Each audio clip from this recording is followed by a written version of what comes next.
You're listening to a Comics XF podcast. X-Men. Get it!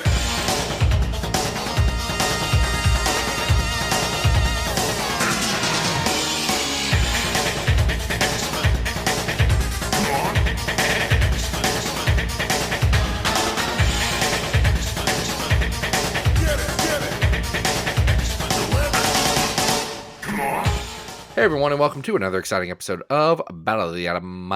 This is your weekly podcast where we rank every story from A to Z. I'm Adam. And I'm the werewolf that's inhabiting Zach's rotting flesh. Great to see you. Still looking good. I'm doing what I can. A little sore. A little sore this week because this body is old. This body is old now. Well, but werewolf Zach, like bodies, they're not unlimited. They don't have an infinite source of energy. You really have to treat them with kindness, as the werewolf brethren told you. You got to treat your skin suit with tenderness. Can't I just rip it off and like yeah, but then you wouldn't be you. I guess. Are you telling me, and this is so important, are you telling me that these skin suits are not unlimited? They're not like certain online X-Men comics, which we are talking about tonight. Oh, we are. That's great. that really makes it seem like I plan things. What a segue. like I think about things. No, we are. We're talking about X-Men Unlimited Infinity Comics this week. We do have to specify Infinity Comics. We're not talking about the Volume 1 of X-Men Unlimited. This is different. Or Volume 2 of X-Men Unlimited. Not even Volume 2. This is the infinite version that you can, I would argue, it's generally read on Marvel.com or the Unlimited app. When Marvel Unlimited is not breaking down. Yeah, like it really wasn't. This week. Doing so great this week, huh? The week that we needed it more than ever.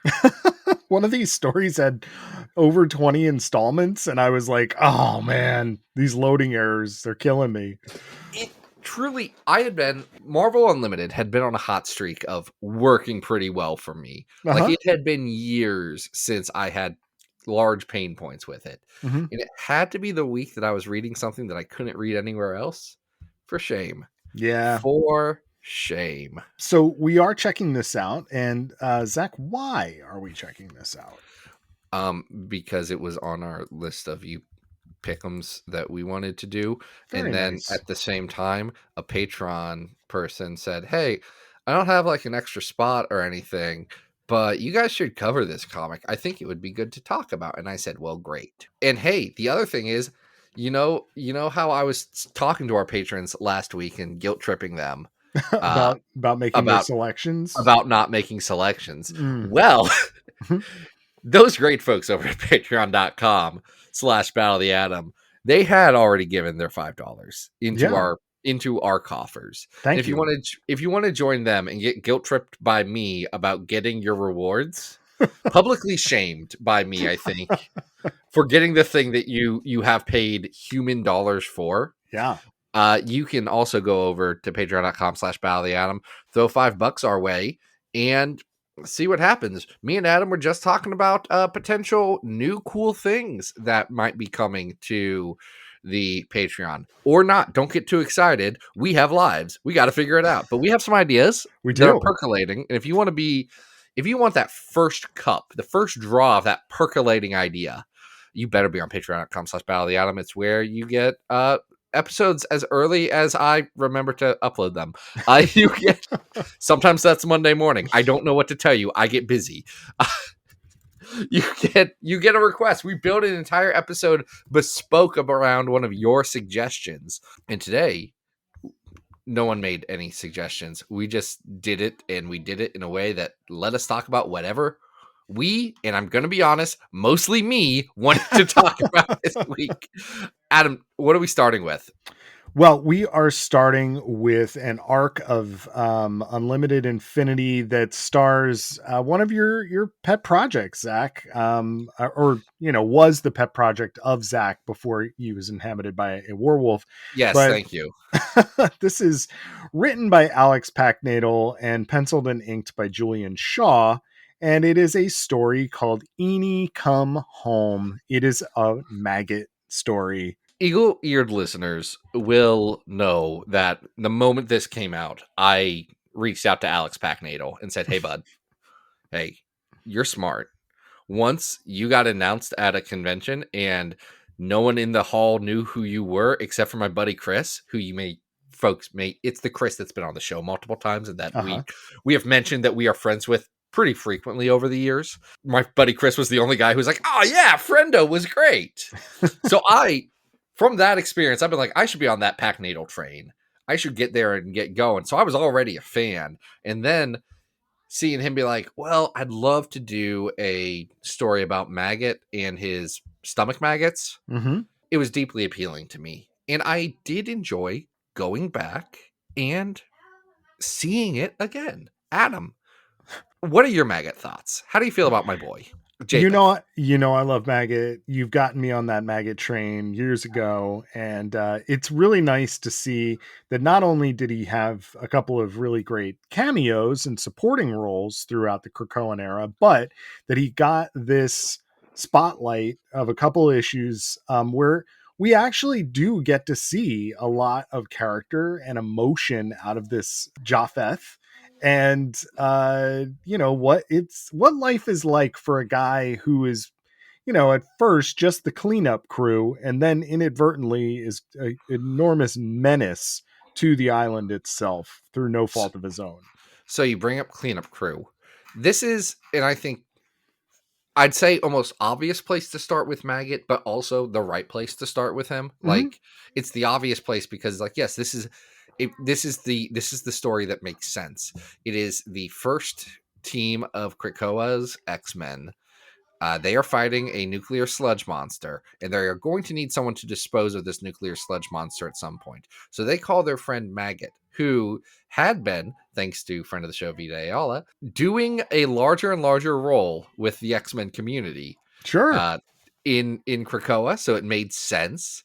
He's frustrated by sitting on the bench waiting for his turn because he doesn't get a chance to fight, even though he was on a team with a handful of these people before. So they actually, kind of. Gene and Scott were Rogue Gene and Scott all left very quickly. Yeah. So maybe they don't know Maggot at all.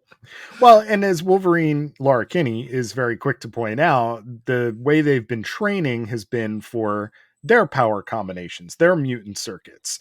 So Maggot getting into the mix, it doesn't make as much sense, but he's there specifically because this sludge monster, DK, is, made of sludge, toxic sludge, which then hopefully Eany and Meany can take care of after the monster's been defeated. The only problem is they think they've defeated it, and they think that Monster.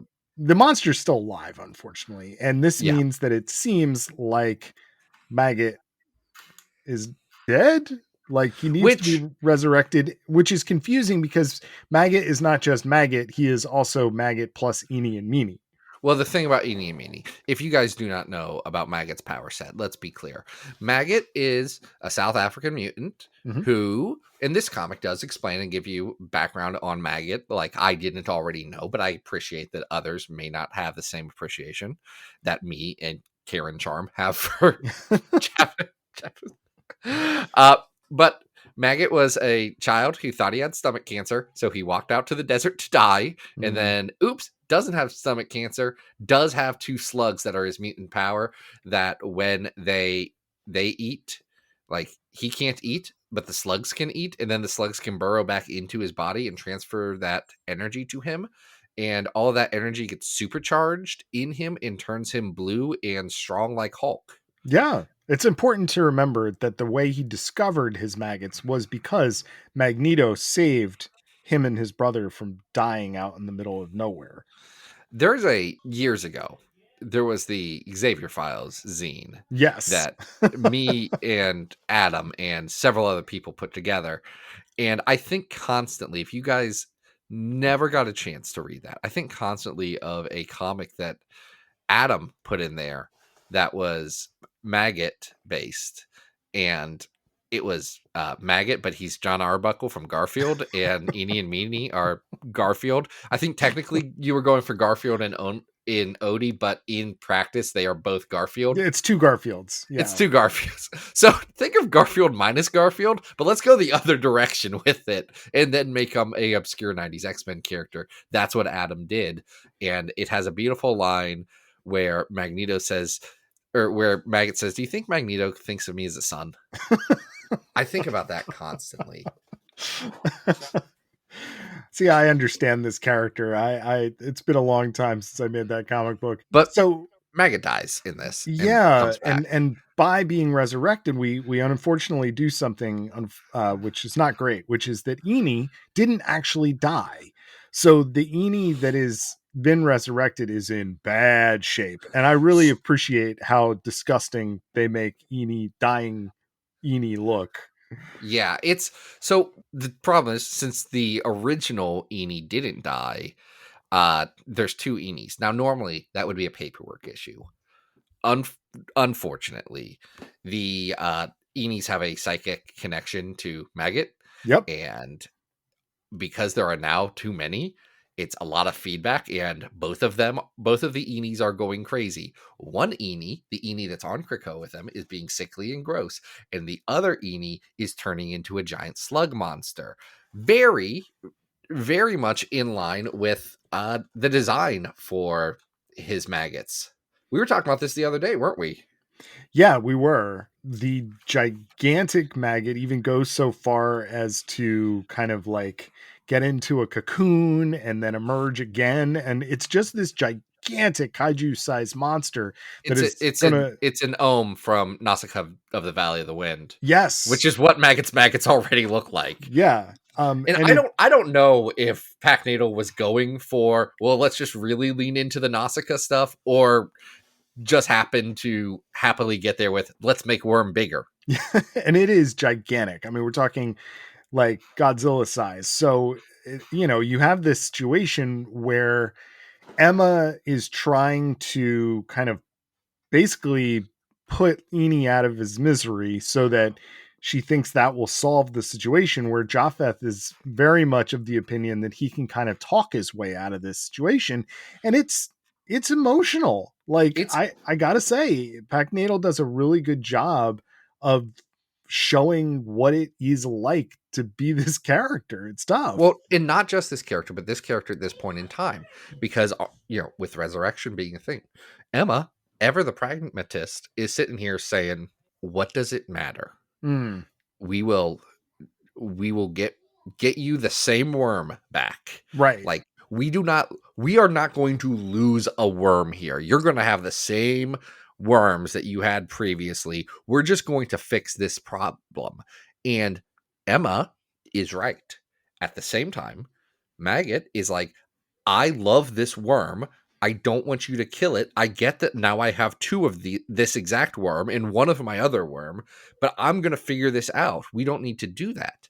He is backed up by his new friend, Laura Kinney, who has strong feelings about Emma saying that clones are worthless. Yeah, and their friendship is really nice. Laura really does seem to care about Japheth and is, invested in their story, and, eventually has to be, the person who takes care of little Eany. Well, and this is what I think is very interesting to me, because it poses the audience a situation where Emma is 100% correct in what she is doing. If this happens, if the little maggot dies, then everything goes back to normal and it resolves so many problems. It is rationality versus pure emotion.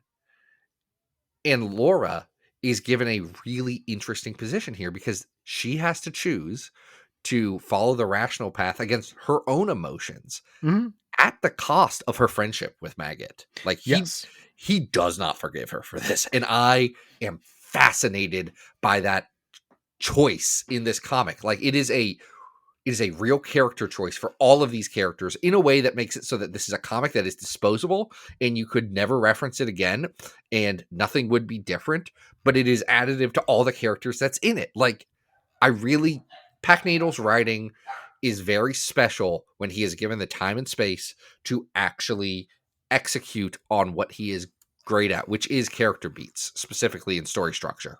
Yeah, and we'll talk about it throughout this episode, but artists are either do or don't take advantage of the format of the scrolling comic, and Julian Shaw, I think, does a very nice job.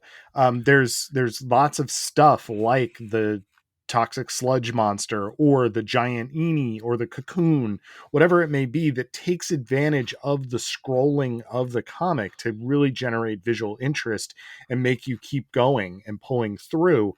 I think Shaw does a really, really nice job and has a kind of a cartoony light touch, but it also is a good pairing for this story that could go like really gross in terms of its body horror, its like sluggy sliminess, and yet it manages to kind of pull at the heartstrings in that same fashion, the way that he draws it. So I enjoyed this.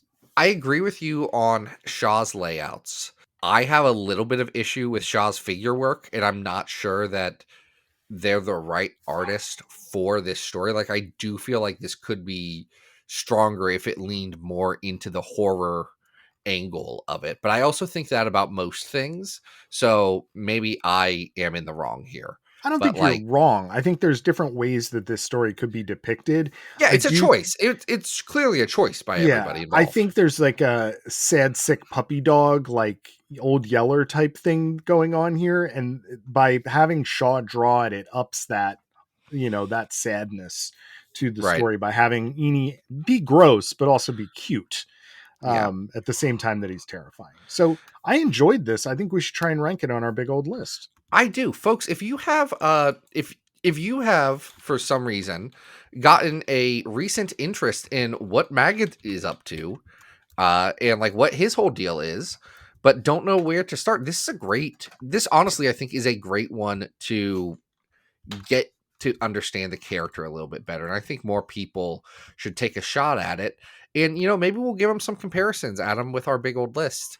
Do you know how many comics are currently on said list? That would be 1,017 stories, Zach. That's a lot of stories. That's a lot of X-Men stories. And the problem is they're all ranked from best to worst, with the best being the House of X Powers of 10, the 250th best being the Quest for Magic from New X-Men, the 500th best being Generation Hope Schism, the 750th best being the first issue of Dazzler, the 1,000th best being NYX 1-7, a bad comic, and the 1,017th best, worst, something. Yeah, it's bad.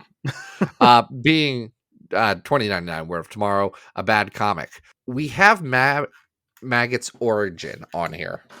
Yeah, at 462 is the stuff around the trial of Gambit, and that includes the first appearance of Maggot. That does include his first appearance. Yes. It does not include his origin story. No, which I don't think. Have we ever done that one? I don't think we have. Have we not? No, I feel like we. I don't know that we ever did that standalone issue it's 76. So no, we've never done that. Yeah, we have not done that one. Why have I not done a Maggot episode? It feels like after 7 years I would have forced that. I don't know. Is this better or worse than that? This is better than Trial of Gambit. This is better than Trial of Gambit. Yeah. All right. So. Also, Maggot's bad in Trial of Gambit. He's a nonsense character there. At 400, we have Old Man Logan. I don't think we could say objectively this is better than Old Man Logan. So this is probably in the 400s, right? You're right, because right above Old Man Logan is Wolverine fighting a sentient pile of cocaine. Which $3.99, yeah. That sentient pile of cocaine is a deviant, I think, from Lumeria, from the movie.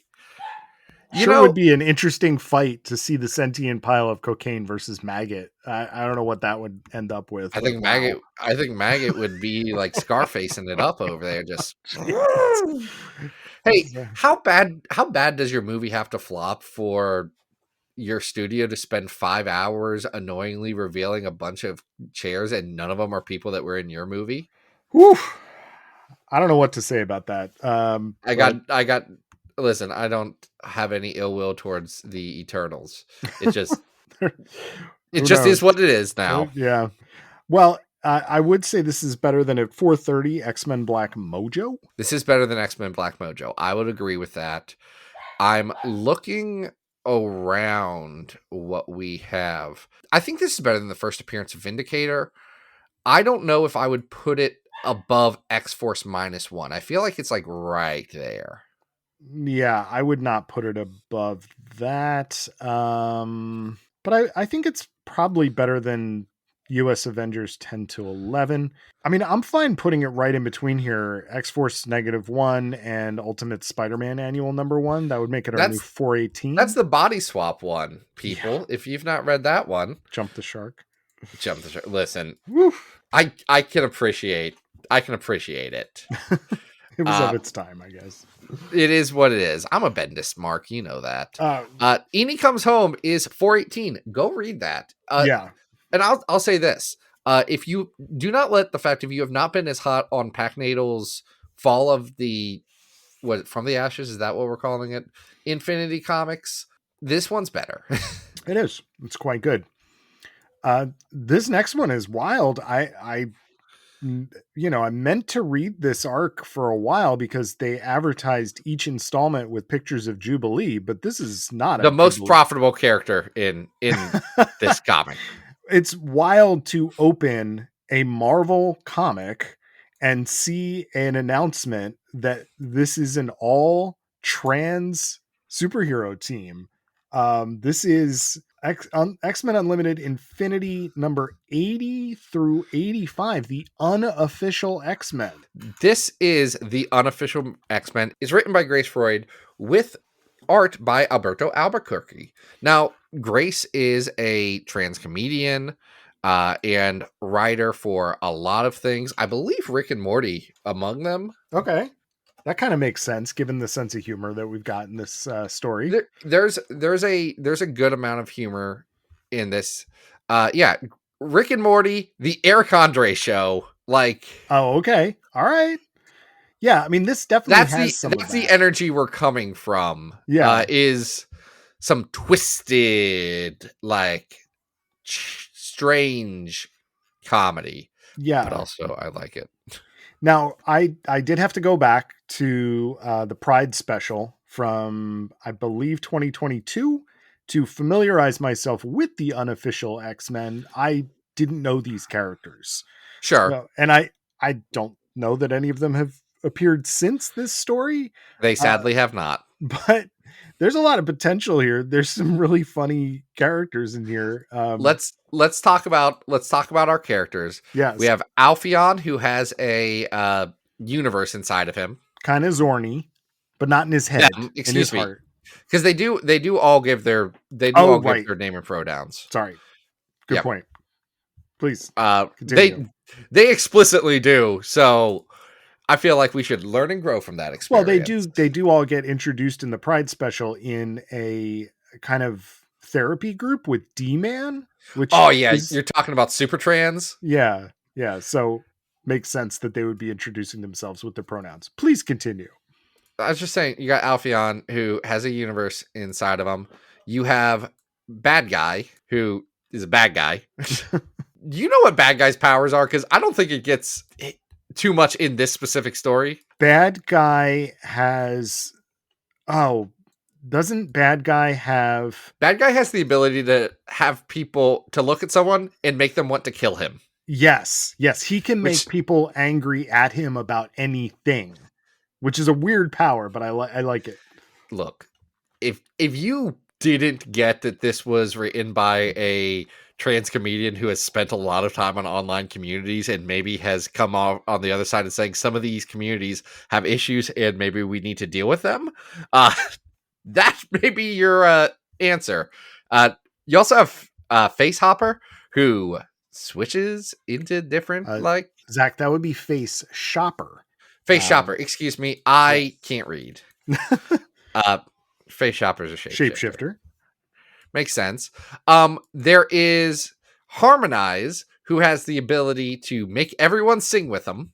Love this power. Great power. Pity Girl, who can influence the mind of others with sad stories. That is my favorites of the powers is that Pity Girl tells sad stories and makes people can affect Look, their it's emotions. just that I've met all of these people. It's great. I've met every one of them, including Good Arson, the sensational character find of 2022.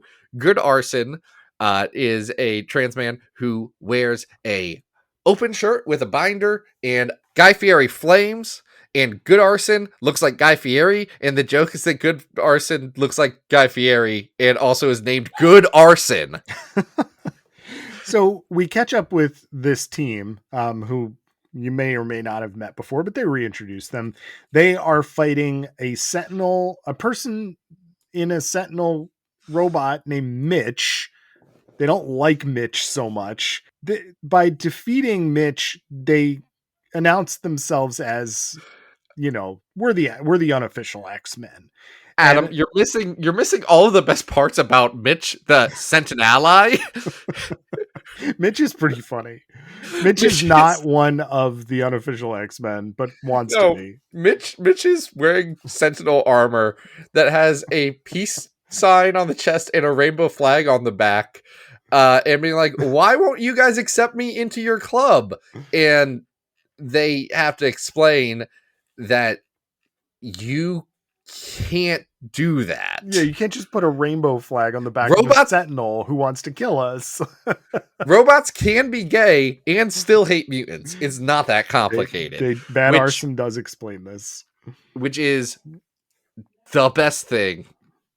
For me, a guy who hates it when the X-Men have a Sentinel on their team. Because of Karima, you're fine. It wasn't your fault. Because of them announcing that they're unofficial X-Men, the actual X-Men are like, oh, geez, we can't have this. So they send Jubilee to Hold on, can we talk about how good Charles Xavier is in this comic? You mean that he's so offended that someone's calling themselves the X-Men without his approval? Yes, Charles Xavier is written very much like Ecstatics Charles Xavier. Yeah. And I wouldn't want that in every comic book. But I do love him as a foil here. His lines are so good. Is it just funny to young people to lie nowadays? They send Jubilee. Unfortunately, their group has already been infiltrated by Mojo Jr. the Second. Mojo Jr. the Second. In case you were curious, no, Mojo still has not had sex. No, this is a lab-grown grandchild. He is Mojo's nepo baby. he has infiltrated the Supertrans and the support group that D-Man, who is cisgendered as far as everyone is aware, but it's just a very supportive gentleman, but has infiltrated the group. No costume, just as a Mojo. Well, hold on a sec. Mojo Jr. 2 infiltrates the group by being dressed in sort of like, I actually loved the original appearance before he transforms back into a spineless one, because he's got this sort of like douchebag, hipster beard, sweatshirt kind of look to him. And then he does eventually transform back into this like, little kid version of Mojo. He's the kid version of Mojo in the support group, which is beautiful. Yes. That's what I love. Yes. But Mojo is using this as a we were just talking about Mojo last week. He loves it when there's new X-Men that he can exploit. So he takes this group, including Jubilee, and basically imprisons them for a lifetime for 10,000 episodes of Mojo TV. And here's the beautiful thing. Like, Grace is using this to skewer Mojo as a TV executive. Mm-hmm. Not as a guy who makes choices about TV, like just makes dialogue about TV all the time. Like, I 100% believe everything that Mojo does in this comic came from real life. It very well could. It all sounds like the same thing that a producer of a reality show would say. There's very little care, about these characters as human beings. They are just merely conduits for entertainment, and it is up to Mojo Jr. the Second really to come through and help save these characters. Well, I want to talk for 1 second about what Mojo Senior's plot is, because Yes. he wants to take this team, knowing that this is a team of transmutants and Jubilee, Hmm. and make them the morally superior X-Men, who, because, and Mojo is very astute in pointing this out, there are people who say, well, you can only watch unproblematic TV shows. And well, this is a little, every conversation that annoyed you on Twitter or Tumblr, This this is is bad. Mojo capitalizing on it. And I would not be brave enough to write this comic. It's kind of something that at that very moment, pretty much only a trans comedian could have come in and say, no, this is what we're doing in this X-Men comic now. We are going to skewer this entire mindset of like purity through media, Yeah. and what your media consumption is defines if you are a good or a bad person, and all of these things that are real, legitimate, and frustrating conversations that happen. Well, and it's demonstrated by the quote unquote morally superior X-Men fighting villains like Mr. Sinister, Apocalypse, and Magneto, but doing it in the most kind and friendly way. And, there's no actual conflict. We're going to solve this with peaceful means. We're gonna erase the racism gene from you. Right, right. And eventually these characters, as you go through the story, just age. They have been doing this for a lifetime and are exhausted. So it finally comes time for them to break out, and they eventually become the next mutants, which I like that name. I like it. It's a good story. I think, it's fun that Mojo Jr. very obviously turns face on this. Hmm. And I think that works really well. Like, he's a good character to be like, hey, we can break out of whatever Mojo is. Like, we don't have to be who, who we were, built up to be for our entire life. Like, it's not a trans story per se, but it is a very realistic story that happens to a lot of teens, period, and especially to queer youth who have to break out from the expectations of everyone around them and don't have a supportive person to talk to. Like, I see a lot of value in this story as a both a transgressive story about media, as a story that is like, have you seen you were a fan of what's the TV movie? The TV movie? Help me out here. TV The one movie. the one about the TV show that's not Oh, Buffy the I saw Vampire the Slayer? TV I Glow. saw the TV Glow. Great Yes. movie. Like, it's in the same vein of like that and the People's Joker, where it is very authentic feeling media about those experiences without being, Dallas Buyers Club or something like that, where it is exclusively about the trans experience from the perspective of someone who has no idea. Like, it's the difference between an outsider and an insider on this comic, and that comes through in the writing. Yeah, and I am really curious, if this got to the audience that it, deserves to have, because it's, not everybody, even X-Men fans, read the Infinity comics. So, And it, um, it became a throwaway thing. Like, this never gets referenced again, yeah, which is yeah. a little disappointing. Well, here's what I will say. I do think it's really smart. I do think that the ideas that it is playing with are really well done. You know, I I don't know if everything lands, as a story, as a cohesive, tale of the X-Men. I wouldn't say that this is like top tier, especially because, Albuquerque's a good artist and sometimes is really, really great in terms of the expressions that are brought to the characters, etc.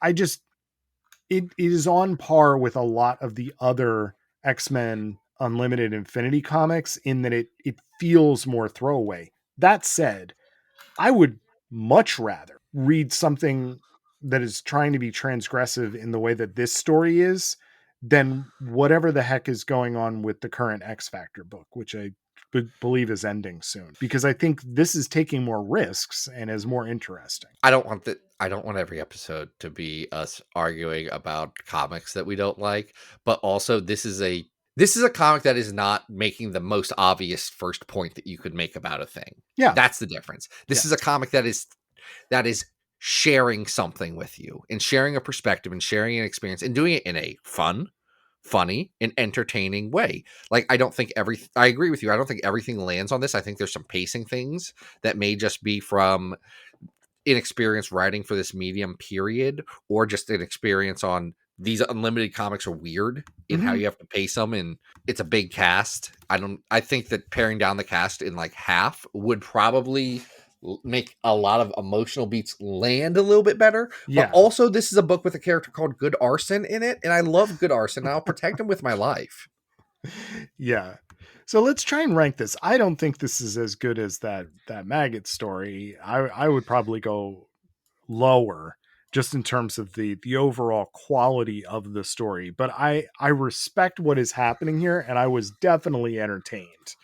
So I'm curious to see where you would put it. I like this very much, like in the same vein as that maggot story. Like, I think they are both good, not reaching the level of great, and something that folks should go back and check out. It's a completely inessential story that I think still works really well.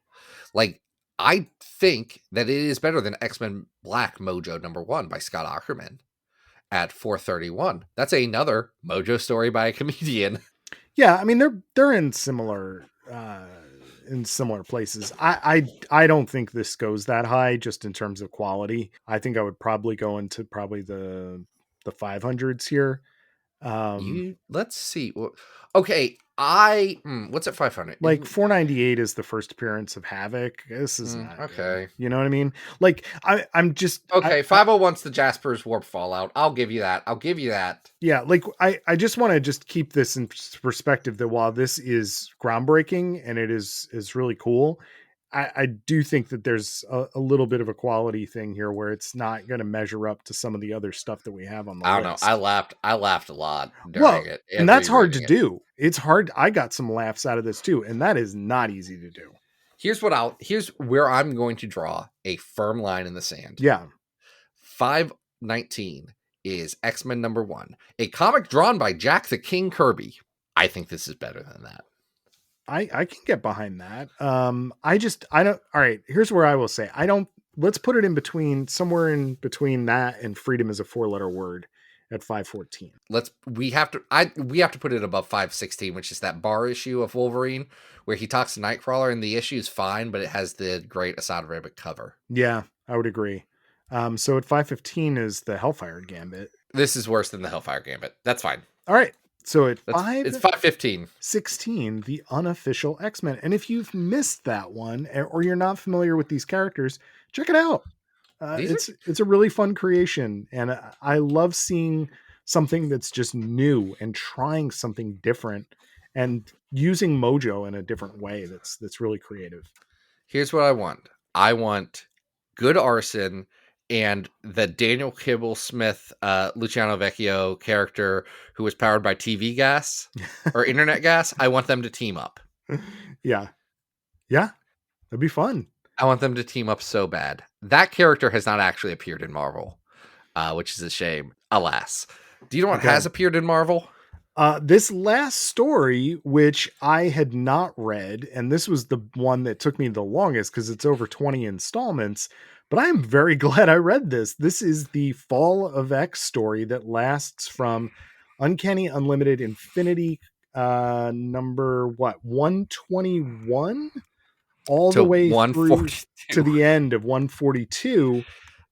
This is written by a good combination, like a smart combination of folks who were working on these and balance each other out, I think, in a really good way. That is Steve Fox and Steve Orlando. Illustrating this is alternating. You have Nick Roche, who pops in occasionally. The majority of this is drawn by Philip Seavey. So we've talked a lot about Steve Orlando on this podcast, specifically Yes. because him and I have the same brain. Yeah. We haven't talked as much about Steve Fox, a dude that I really enjoy his writing on a lot of things, but especially I am impressed by his editorial work in a lot that I see him do. He does like the Tiny Onion stuff for Tinian.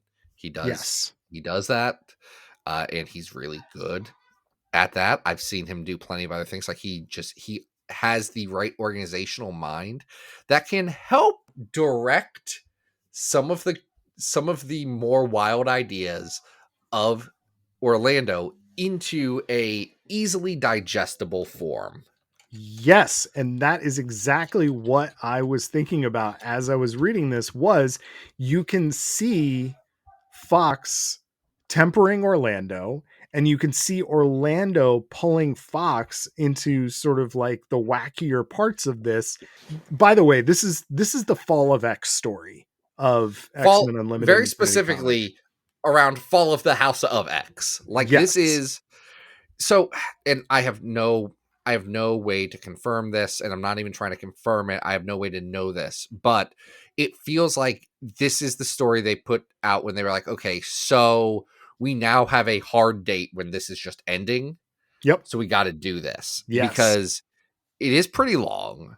It feels like maybe it was supposed to be shorter to begin with, and they stretched and moved it around and things like that, or gave themselves some of that flexibility. I don't really know, but it is pretty much all the characters that didn't have a home in Fall of X, or especially Fall of the House of X eras. And they say, we're going to give them a home, and we're going to give them something for everybody to do.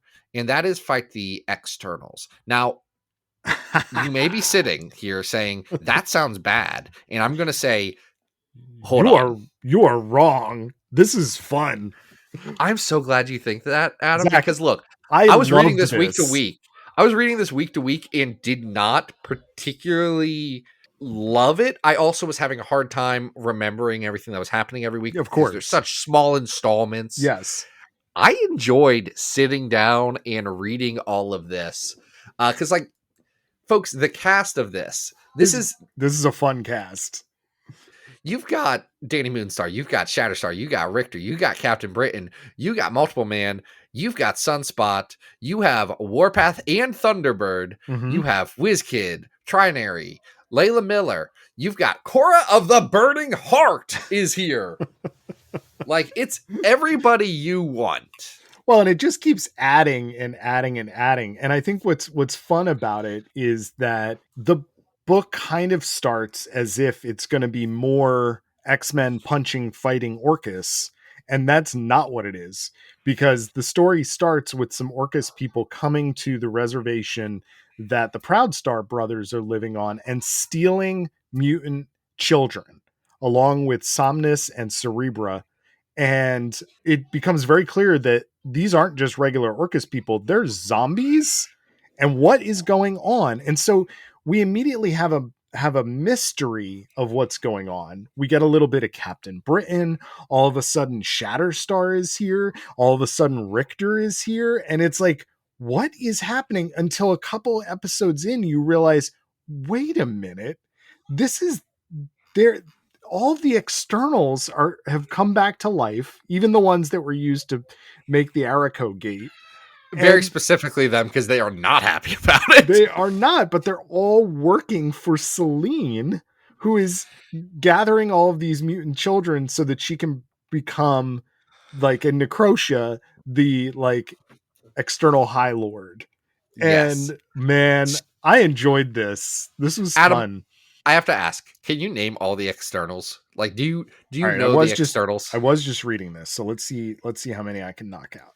How many externals can you knock out? All right, there's the easy ones. There's Apocalypse. There's Selene. There is Kandra. Those are all of the easy ones. There is Gideon. The next easiest one, yes. There is Saul. Okay, now you're getting in. That's not the order I thought you were going to go. Let's keep going. Turns into a giant dragon. Saul is the oldest of the externals. Yes. You have Cruel, not Cruel spelled Rules. ELLE. Yeah, Cruel Rules. We Right. all know Cruel Cruel. Rules. I want to talk about Cruel. Because Cruel Rules.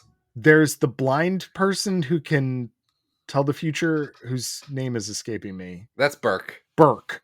Terrible. Come on, we can do better. And then there's Nicodemus, and there's the bone guy who's not Marrow. Absalom.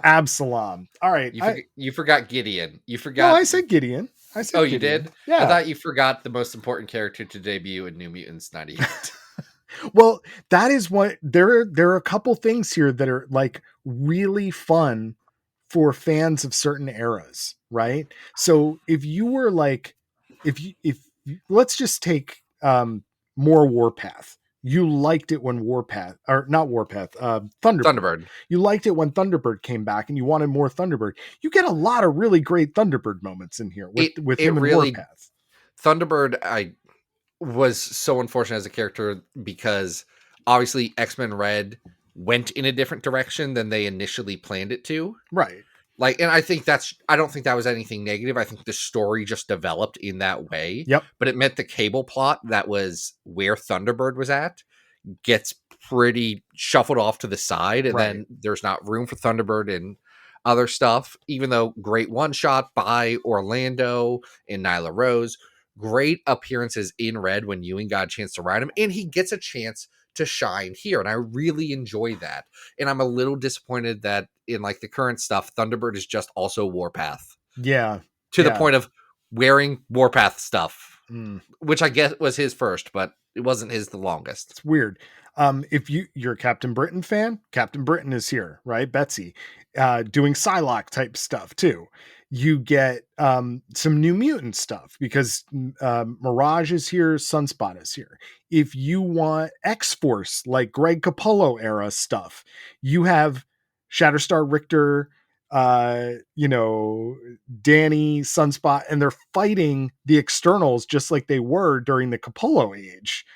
And you get X Factor stuff with Shatterstar and Richter and Layla and Madrox. If you liked the pitch of X-Core but wanted to see where it could go next, this actually involves the X-Core island as a like core concept.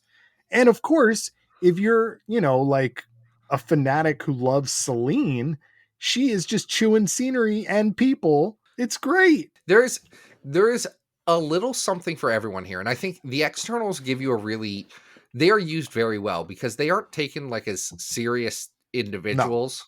No. Logan Roy would not call them serious people, but they are all used as essentially mini bosses for the way this is structured. Like it's 21-ish installments, but it's structured in almost mini arcs. Yes. Centered around a smaller group of characters, like 2 or 3 characters fighting one external and giving you enough of both of that thing so that when everything comes together for the big finale, again, everyone gets a moment. This giant cast over this, everyone gets a moment to say, this is probably why somebody out there has this as their favorite character. I think that's really cool and smart, especially because these are the characters that were left out of the crossover, whether because they're just too many X-Men characters, period, which there are, or because there were plans for them that things didn't happen. So now they were left on the table. And it's like, well, we can do something with that now. And that I think that is really smart and works well for what is a event crossover book. Like this is an event spin-off tie-in book. And yet it really could stand on its own. It's so loosely tied to what's actually happening. Now, there are some smart... Which I think was a issue with a lot of the stuff around this time. Yeah. Everything was so tied to how do we stop Orcus? And that was when you have 15 books about fighting the same existential threat and all this stuff, like it becomes very samey. Well, and this goes in a different direction. Yeah. The other problem with all of those minis that were going on as you wrapped up the era was they were meant to be very tightly plotted and connecting to each other. But because the actual individual books were not necessarily as like tight as they could be, that became very confusing. This has the advantage of saying, well, we're shell shocked from the events of the last Hellfire Gala. Like, we're mourning our friends. What can we do about it? And then at the same time, it's just in the background, all of the stuff that's happening with the fall of X, so that they can just do their adventure. And it's, I don't know. I think it just like works very well as a standalone story in a way that, like, at the same time this is happening, I believe Steve Fox is also writing Dead X-Men, which is a book which does not work very well. It's atrocious, and God bless Steve Fox for taking up that mantle. But like, that book doesn't work. Period. No. In like, there's plenty of stuff by Steve Orlando. I think by and large, Steve Orlando's X-Men work is a handful of really good one-offs and a lot of great ideas that are never executed the way you want them to be. This works really. This is a great synthesis of the two. Yes, it's taking both of their strengths. I think that Seiichi is doing the heavy lifting here for the most part. And Really? well, I'm talking about the in terms of the majority of the art that is being Okay. drawn. I think it's closer to 50-50 than you would It might think. be. It might be. But I felt like Seiichi was taking like more of the episodes than Roche. And it's interesting. Like, I do think that if the entire thing was drawn by one or the other, I think it might have been more consistent. I realize that that's a lot to ask for a story that has this many parts. yes. And Roche has a much more cartoony sensibility, but I like the way that Roche draws bodies in motion. Like, Yes. especially the Proud Star brothers are really fun to watch the way that Roche draws them. Seiichi has his own strengths. I do find, and I just want to be clear, like, I think Seiichi is a good artist. I feel like his art, though, it depends on like how much time he's actually got to get some of this stuff done. I question how much the two were kind of pushed to get these stories out there at a speed that they did. Yeah. Like, there are some things that feel rushed. Like, we talked about the layouts in the first story, in the Maggot story. Yeah. These are all panels. These are all just individual panels offset by white space. Like, it doesn't take advantage of the format. It was the same reason Jack Kirby loved a 6-panel grid, because it was quick to draw. What I will say, though, is that what I liked about reading this was it was very page turny. Yes. It does a really good job of every single segment. It's kind of like a comic strip. I immediately wanted to swipe and get to the next installment. It's like Prince Valiant. Yeah. This is like the Prince Valiantification of this. And I think that is a really cool way to do it. And I will say, much like Prince Valiant, kind of does work better when you can just read it as a story and just keep going. Mm-hmm. I'm going to ask this because I have an answer for it, but I want to hear yours. Do you have like a segment of this that you really love? I have quite a few. I also want to just note, before I identify like any specific element, I would like to note that there is some really fun, sexy comedy in this. Like, there are a couple of moments where you have some banter, especially between Richter and Shatterstar, which I really enjoyed as a fan of those characters. Jokes about swapping partners, or, there's a moment where the X-Core Island is crashing and it's very clear they were just both hooking up, and Shatterstar is coming out of the shower wrapped in a towel. There is a moment where WizKid and Trinary hack versus Gideon as robots, and I need to tell you, there's something so special about that. Do you know why they do that? Do I know why they hack against Gideon, or no? Why specifically they hack and turn into Transformers? Oh, I don't know. Is there a specific so meta Nick reason? Roche? Yes, Nick Roche is a renowned Transformer artist. That's where I know him. He wrote and drew, co-wrote and drew Last Stand of the Wreckers, which really kicks off the More Than Meets the Eye, Last Light era stuff. He is a artist on a lot of those stories, and one who I truly, truly love. And Adam, I'm telling you, if you've not, last we checked, you hadn't sat down and just said, I'm doing this. I'm telling you, sit down and read the stuff that leads up through like all the James Roberts, I Nick have it Roche. all in a humble bundle that I got years ago and haven't read it. I know. I have the same humble bundle, and I'm telling you, you specifically I know. will love these comics. I know. But I just wanted to make note of what my favorite joke in the entire thing is that WizKid is slowly building, like it's a metaphor for the hacking, but he's slowly building this like cable-sized gun that he's going to shoot Gideon with. And he there's a like the equivalent of a splash page where he says a big hard one and has this like giant like man-sized gun coming out of, you know, his waist. His man-sized gun. It's very funny, and there's a lot of that kind of stuff squeezed in here that I really, really appreciated. Like that sometimes these comics are like afraid to be a little bit, you know, saucy and put this stuff in, and I really appreciate it when it's in there. Listen, this is a comic by queer dudes who are doing the jokes that they would make to their friends. Yeah. Like that there's an authenticity here, which I really think works well. Also, what works well, Solemn is in this. Oh, right. Solemn fights Gideon Yeah. because Sunspot pays him money for 10 minutes of fighting, and he's like, yeah, I'll do that. Makes I would have done it for Gideon's free. ponytail. This is great. Yeah, it's great. Oh, I love Solemn. People should use Solemn more.